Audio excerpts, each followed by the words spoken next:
Bien joué les gars, bien joué, je suis fier de vous. Il fallait à tout prix remporter ce match pour faire 6 points. Je suis très fier de vous. Salut les gars, salut les amis, j'espère que vous allez bien. Pour cette 6e journée, comptant pour les éliminatoires de la Coupe du Monde, le Gabon s'est rendu à Nairobi pour affronter cette équipe kenyane et le Gabon a tapé cette équipe kenyane.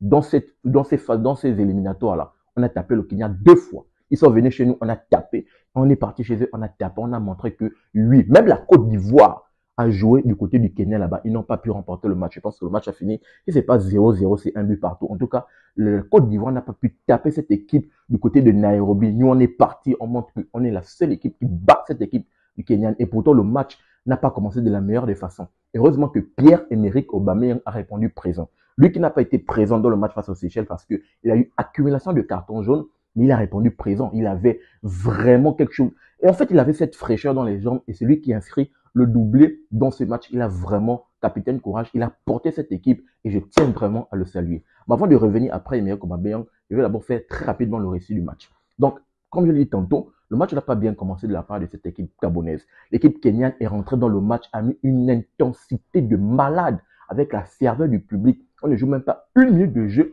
ils se sont déjà procuré la première occasion. Et heureusement que le gardien Bamba, le gardien de Manga Sport, il enlève la première occasion. Sinon, au bout de quelques secondes de jeu, le Gabon devait déjà encaisser. 2 minutes de jeu, ils se sont déjà procuré peut-être 2 occasions. Ils sont rentrés dans le match. Ils ont voulu nous faire très mal, très tôt dans le match. On a même pu voir Yohan Obian qui a dit calmez-vous, tout se passe dans la tête. Parce que les gars, avec le public, l'intensité, ils ont voulu nous faire mal très tôt. Au bout de 10-15 minutes, le Gabon a quand même voulu répondre présent. Mais cette équipe gabonaise ne s'est pas exprimée de la meilleure manière. Pourquoi? Parce qu'ils étaient trop percés. Et c'est passé par Bouanga que j'en veux tellement. Bouanga, je l'en veux parce que au bout de 10 à 15 minutes, on pouvait déjà faire 1-0. Bouanga, premier ballon qu'il a sur le côté gauche. Il envoie une frappe enroulée, or que Pierre-Emerick Aubameyang est bien placé. Deuxième ballon, il était trop percé. Les joueurs jouaient un peu trop perso. Il s'est passé par Bouanga qui n'a pas été bon. Heureusement que vu que cette équipe kenyane était en train de nous presser, ils étaient très hauts, ils voulaient marquer ce but très tôt, donc ils laissaient de l'espace dans le dos. Et vu qu'on avait 2 joueurs très flèches, Aubameyang et Bouanga, et le but est arrivé là, Gelor Konga qui va prendre le ballon, qui va bien sûr voir Pierre-Emerick Aubameyang sur le côté, c'est lui qui va, quelle la passe de Gelor Konga, maestro dans le milieu du terrain. Il va te faire une passe louche. Et Aubameyang contrôle le ballon, il charge directement 1-0. On a essayé de calmer les velléités de ces joueurs kenyans qui sont rentrés très tôt. Ils voulaient vraiment nous faire mal. Avec ce but, ils se sont complètement calmés. Donc, une première période quand même assez joueuse de la part de 2 équipes. Et il y a quand même certains joueurs là. Le petit là, il s'appelle comment? Mboula, Michel Mboula. Mais lui, c'est un beau. Il y a eu des pertes de balles pas possibles. En première période, les gars, en fait, si la mi-temps ressortait un but partout, vraiment, on ne devait pas être choqué. Moula, erreur défensive. Diogo Poko, trop lent. Il y a un ballon. Ekwele Manga a le ballon dans la surface de réparation. Il remet à Poko qui vient reprendre le ballon, bien sûr. Mais il est trop lent. Tu n'arrives pas à te retourner. Tu veux jouer la faute. Tu joues la faute comment, les gars? Comment? Vous savez que les gars vous ont mis une intensité de malade. Tu veux jouer quelle faute? Il était trop lourd. Poko, trop lourd, trop lent.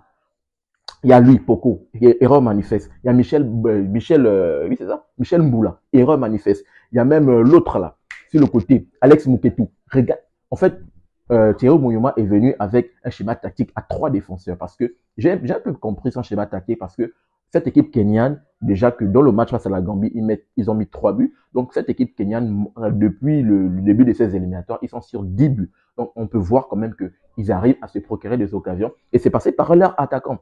Il y a un attaquant là qui a fait très mal. Il s'appelle même encore comment? L'attaquant là s'appelle très comment? C'est Michael Olunga. Michael Olunga, attaquant, capitaine de l'équipe d'Ossa 14, mais il a fait très mal à la défense. Il était très fort. Ekwele Manga était dur quand même sur l'homme.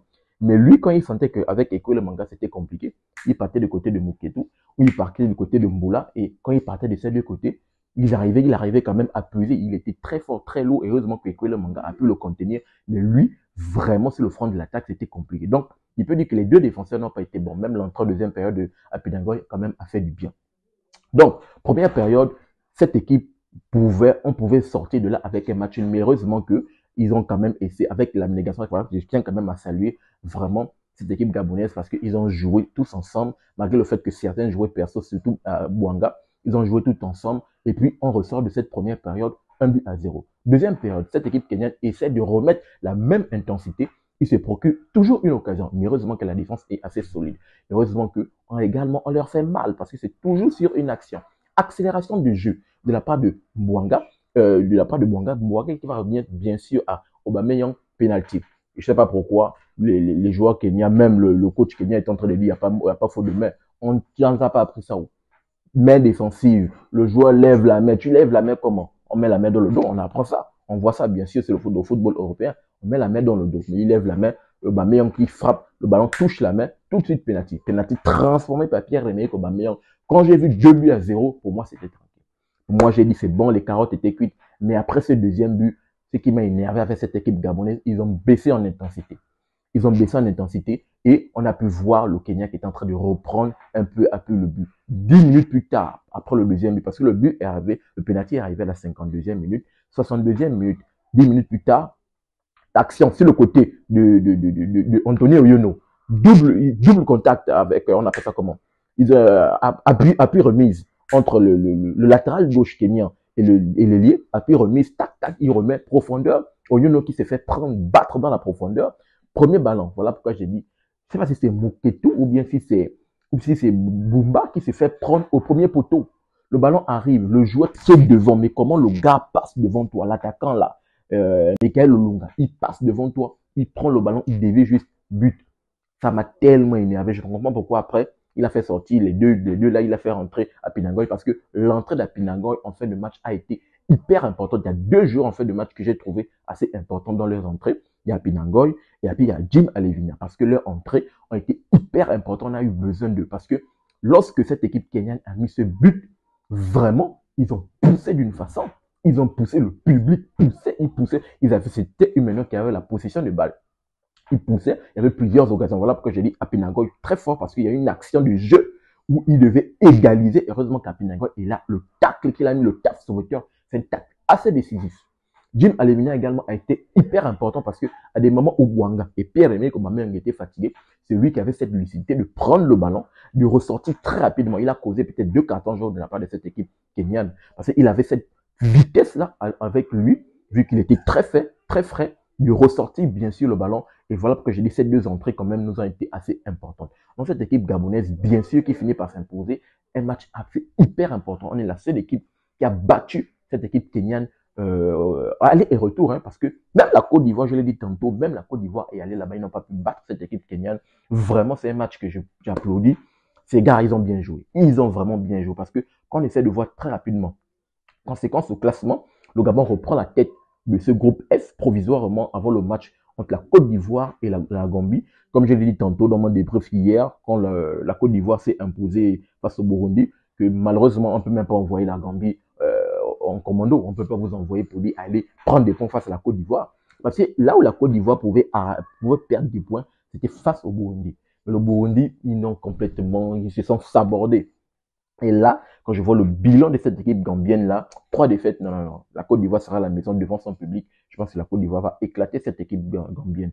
Mais le plus important, c'est comme je l'ai dit tantôt, il fallait que nous, on fasse le travail. Et on a fait le travail. Je remercie vraiment les gars. Fenêtre internationale, 6 points. Les gars ont pris ces 6 points. Et je tiens vraiment à les remercier. Donc, on finit vraiment cette fenêtre avec un bilan de 15 points. La Côte d'Ivoire est juste là derrière avec 13 points. Et puis, voilà, on va voir ce que ça va donner. En tout cas, vraiment, pour cette fenêtre internationale, les gars ont fait le job. On se donne rendez-vous la saison prochaine pour cette équipe gabonaise, comptant pour les 7e, 8e, 9e, 10e journées. Ça va commencer à partir du mois de septembre, jusqu'à octobre. C'est pour les 4 prochaines fenêtres. Et on espère que les gars vont se qualifier pour la Coupe du Monde. Objectif, Coupe du Monde, les gars. Objectif, Coupe du Monde. Mon fils est en train de se réveiller, désolé. Objectif, Coupe du Monde. On pousse, on serre, on pousse, on serre, on peut le faire. Il y a cette bataille-là entre la Côte d'Ivoire et le Gabon qui va se qualifier pour la Coupe du Monde. En tout cas, le Gabon, pour le moment, pour cette fenêtre internationale, a répondu présent. Et on va voir vraiment ce que ça va donner. Donc, dites-moi votre retour très rapidement dans les commentaires. En tout cas, c'est un débrief à chaud. Un débrief à chaud par rapport à ce match. Vraiment, par rapport à certains joueurs. Bon, Baba, oui, quand même. Je pense que très rapidement, on va revenir sur certains joueurs. Essayer de donner les notes de certains joueurs. Baba, le gardien qui joue de côté du Manga Sport, quand même, je l'ai trouvé dans ses interventions assez bonnes, interventions aériennes assez bonnes. Et que les mangas, il a quand même été fort sur l'homme, Muketu et puis Boulala. Non, non, non, non. Les gars, je vous ai pas trouvé bon. Anthony Oyono, avec le fait qu'il s'est pris sur le côté droit, mais quand même, il a quand même été bon. Yohan Blanc, c'était bon. Mario Lemina, au milieu de terrain, avec Guilor Konga, ils ont été très présents. Bouanga, j'en veux à Bouanga parce qu'il y avait la possibilité, même à 2 contre 1, il y avait la possibilité de mettre ce troisième. Bouanga a encore raté des occasions. Aubameyang aussi, je pense que parce qu'Aubameyang était fatigué. Il n'arrivait plus à tirer, il n'arrivait plus à répéter les occasions. Il était tellement fatigué. On a pu le voir. Il les a fait la possibilité de mettre ce 3. On pouvait taper sérieusement cette équipe kenyane, les gars. On pouvait le faire, mais on prend les 3 points. C'est le plus important. Aubameyang a été bon. Biogo Poko, je trouve qu'il est un peu trop lourd. Là. Il est trop lourd. Il a pris même un peu du volume. Trop lourd, mais quand même, dont on sait que Poko, on le reconnaît dans sa combativité. Et c'est le plus important. Les rentrants, comme je l'ai dit, Jim Alemina, je l'ai salué, bien sûr, pour son entrée. Il a fait vraiment du bien. Aaron Apinangoy également a fait du bien. Et les autres joueurs, quand même, on tient à remercier. En tout cas, on a une belle équipe. Je trouve qu'on a une belle équipe et on peut le faire. Je suis quand même assez confiant pour la CAN qui arrive parce que pour les matchs de la CAN, on est le groupe de la mort. On a le Cameroun, on a encore la Côte d'Ivoire. Et puis, on a encore quelle autre équipe là on a une autre équipe là que j'ai oublié. En tout cas, on a ces 2 équipes là. Je suis quand même assez confiant qu'après, je pense que on peut faire des points. On peut prendre des points vraiment pour cette CAN là qui arrive très prochainement. J'ai confiance aux gars. Les gars, on pousse, on serre et on peut le faire. On peut le faire. Et j'ai également confiance pour la prochaine fenêtre internationale. J'espère que vous allez affronter, vous allez prendre cette prochaine fenêtre internationale avec le haut de la main. Vous allez revenir avec cette même abnégation et on prend les points, les gars. J'ai dit la Côte d'Ivoire là, elle est prenable. On peut prendre cette Côte d'Ivoire là. On peut se qualifier devant cette équipe de Côte d'Ivoire là. Et ça doit passer par nous. On est un match retour face à la Côte d'Ivoire chez nous. Ils ont déjà tapé chez eux. Ils vont venir au Stade de France. On tape la Côte d'Ivoire, les gars. On pousse, on serre, on pousse, on serre. On peut le faire. Dites-moi votre retour dans les commentaires, bien sûr, par rapport à ce match. Et rassurez-vous, je vais vous me donner votre analyse. Vous me donnez également vos tops et vos flops dans les commentaires. Tout se passe dans les commentaires. N'oubliez pas de vous abonner, de liker et surtout activer la cloche de notification pour ne manquer aucune de mes sorties. Peace. À très bientôt, les gars.